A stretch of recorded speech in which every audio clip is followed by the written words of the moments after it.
தேனி மாவட்டத்தின் தெரிந்ததும் தெரியாததும் அப்படிங்கிற இந்த பகுதியில் தெரியாத பல தகவல்களை நம்ம தெரிஞ்சுக்கிட்டு இருக்கோம்.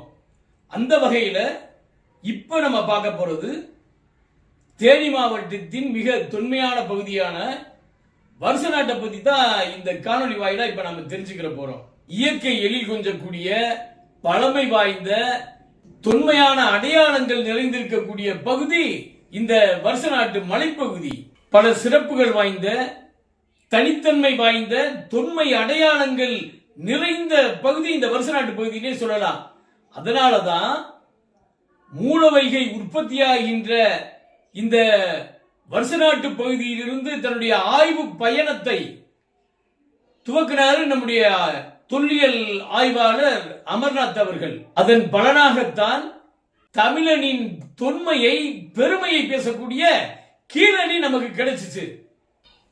வருசநாட்டு பகுதியில இருக்கின்ற தொன்மை அடையாளங்களை, அந்த மண்ணினுடைய பெருமையை, பழமையை, தொன்மையை மாணவர்கள் மத்தியிலே, மக்கள் மத்தியிலே கொண்டு சேர்க்கின்ற பணியிலே எத்தனையோ வரலாற்று ஆய்வாளர்கள் இருந்தாலும் கூட வருசநாட்டு மண்ணினுடைய மைந்தர் ஆசிரியர் செல்வம் இத மிக சிறப்பா செஞ்சுட்டு இருக்காரு.